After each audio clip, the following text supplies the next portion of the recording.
Guys, on this episode of Dude, I Love or Hate My New Ride, I have a pretty cool car.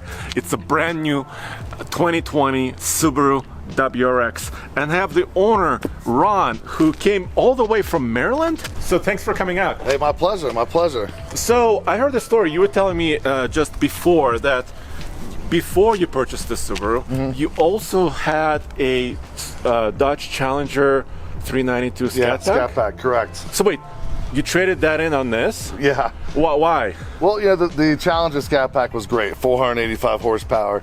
I mean, that thing, the power was phenomenal. I loved the torque.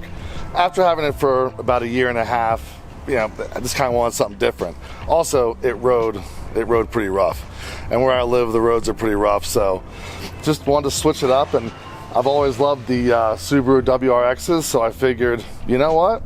I'm gonna get one. So I went to a dealership and made it happen. All right, well, let's walk around your car and kind of learn more about it, right? Okay. So how long was it before, when did you get it? I've got it probably about a month ago. Okay. So I just picked it up in like the end of January, so a little over a month, and brand new off the lot. And yeah, just took it for a test drive, and I was really impressed by the low end torque. Just driving around the streets, you just give it a little bit of gas, turbo kicks in, it just has like that diesel torque in it. So it's the Boxer, it's a 2-liter. Yep, 2-liter. It's obviously turbocharged. 2-liter Boxer engine, yeah. Do you want to pop the hood really Sure. quick so we can kind of look at the engine? And how many miles do you have on this in a month? About 3,500 miles on it now. Well, I put the first 1,000 miles on it as soon as I could, so I could, you know, that's the break-in period. Yeah. And then once you have the break-in period, then you can really, you know, Give it the beans? give it the beans, exactly. You know, I kept it under 3,000 RPMs and did all that stuff, and then 1,000 miles, got the oil change, pulled out of there, and gave it the beans. And so you live on the East Coast? Yeah, I live right outside of Washington, D.C. in Kensington. Okay, so then you came out here to Colorado. Yep. That's where some of the miles came from. Correct, Obviously. yeah. A lot of highway miles. Okay. And it does great on the highway. And, you know, one thing I was really impressed with is how it did going up the mountains. I mean, that turbo just kicks in, and it's actually hard to keep it under the speed limit. I did, of course. Yes, of course. Right, of Yes. course. But okay, so is this pretty much stock so far?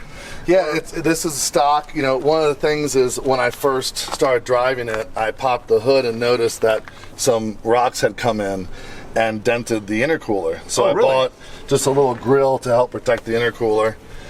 And then also I put a catch can on it, you know, because it is direct injection, so that will help, you know, get some of the oil vapors out from going through the engine. Was this like in a Subaru part, or was this aftermarket? That was aftermarket. Okay, Yeah. that's pretty cool. I mean, yeah, you want to protect it, obviously. Yeah, because, you know, I mean, driving across, you know, at the speed limit, you get big bugs that go in pretty fast, and, you know, you can dent it, so I figured why not try to protect it a little bit. Yeah, very cool. And did you have choice like on color or options, or tell me about the options on this, I guess. So this is the limited. This is the top of the line, but it doesn't really have any options. Okay. I think there's an option for blind spot monitoring, maybe. But this had it's funny, one of the big options they put on there is like a piece of film to protect the bumper. So it had that. It has the armrest raises and lowers. And heated seats? And heated seats. Yeah, heated seats is standard, I believe. Okay, well, let's go inside really quick and kind of check it out, because Okay. this is a manual transmission car. Correct. Yes. Is there any other way to get a WRX? You can get the WRX the other way. But why would you? Yeah, it comes with a CVT, which, hey, look, if you're in the city and you're driving around, it's probably a great option, but every single vehicle I own is a manual. I actually don't own an automatic vehicle, so had to go with the 6-speed. You know, you don't get the eyesight and all the other Subaru safety features because it has to be an automatic transmission. Okay. But you know, the seating position's great. The steering wheel's kind of small, but it feels really good in your hands. It just really has a solid feel, and just driving it around the block at the dealership, I was like, I'm sold. I really like the way it drives. Some people say it rides rough, but compared to my Challenger, it does not ride rough. It's like a cloud. Yeah. Interesting. But it's one like it does bump around a lot, but it's kind of like soft. It's But a great ride. it's still a fun drive, though. Correct. Yes, it is. Because you've been in the mountains here, Yes. what, for how many weeks? I've been out here days? for a little over 3 weeks. Okay. And I work from home, but every once in a while I just have to hop out and go the speed limit around the road, mountain roads. Oh, always. Always. Always. So you said you have a couple of other vehicles that are manuals. What do you have? Yeah, well, I also have a 2006 Jeep Wrangler Rubicon that I actually normally bring out here every summer and drive, just hit a bunch of the trails. Me and a buddy did Black Bear and Imogene last summer. I also have a 2001 Dodge Dakota pickup truck, regular cab, two-wheel drive, V8, manual. Wow, okay. So that's a fun car as well. That's cool. And my motorcycle, of course. Okay, I gotcha. And then this all-wheel drive. Yeah. And it's phenomenal in the snow. I mean, we had some last weekend I was down in Denver, and I was heading back up to Breck, and just past Georgetown it started snowing, and snowing hard, and didn't have a problem at all. It felt great on the road. And you put these winter tires or all season? Yeah, they're actually winter tires. So the car comes with ultra high performance summer tires. Now, as you know, ultra high performance summer tires in the winter, Yes. no bueno. Or below 45 degrees Below 45 anywhere. degrees, correct. And also, since I was coming out to Colorado, I knew I'd be in snow, so the dealership was actually fantastic. I'm like, look, I got to spend another $1,000 on tires on a brand new car. And they had these wheels and tires that were on a trade-in, and they said, I'll tell you what, we'll give you these. So, yeah. Okay. So I just had to put the little, tire pressure sensors in there, and they work great. So tell me about kind of like the pricing. Can you still get these with a discount? How did that work? So I actually didn't really compare pricing. I wanted the silver, and there was a dealership out in Leesburg, Virginia. They had one in silver. Called them up.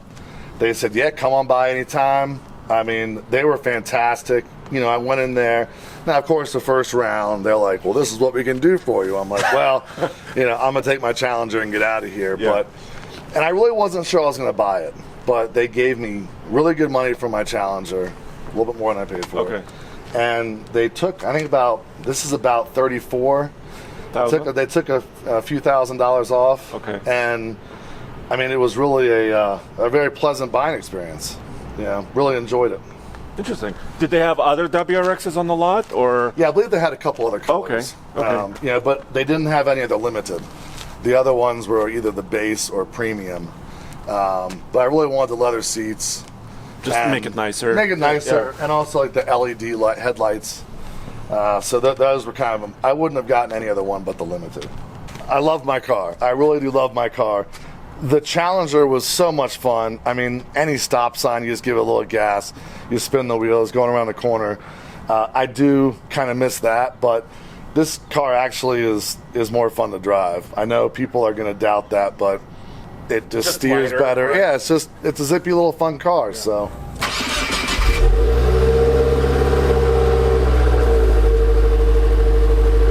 Give it a little juice.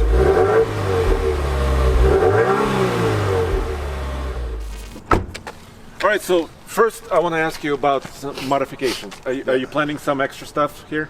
I am going to get a nameless exhaust system for the back. I got like the quietest version of that, but apparently allows you to hear a little more of the boxer sound that Subarus are known for. Yeah. But that's pretty much it. I'm not going to do any of the tuning or anything like that. And anything you don't like about this so far? The only thing I really don't like about it is, I came from a Challenger, 392. So the torque, when you start up, if you are below 2,000 RPM and you fully engage the clutch, it is just the turbo lag there's just not enough power. Yeah. And I really noticed it up here at altitude. But it builds once you start revving it. It does build. Okay. Yeah. And what's kind of interesting is, once the RPM start building, you give it half throttle, that's pretty much all you need to give it. because going to full throttle, we don't get much more. Yeah. But you know, the turbo, just that turbo lag off the line. So like I said, all my cars are manual. Yeah. And in the 3,000 miles I've had this car, I've stalled it 3 times. So, you know, my Jeep, my truck, I never stalled it. So, something to get used to probably. Okay. So it's fair to say you love the car. I do love my car. Okay. Yeah. That's one of the reasons why I brought it over here, because I do love it. You know, I didn't want to come over here and be like, this car's terrible.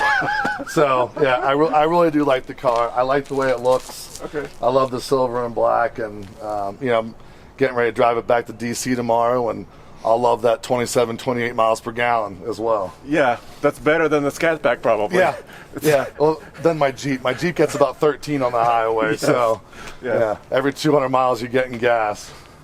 Well, thanks for bringing it here, obviously. My pleasure. Actually showing us a Subaru. We don't have a lot of Subarus usually, so that's really cool to learn more about what they offer and what they don't offer. So thanks a lot, dude. That's my pleasure. Yeah. And as always, go back to TFLcar.com for all the latest news, views, and independent and honest reviews. And I know Zach is there, working hard. And when the new Subaru WRX comes out, it'll be right there on the website.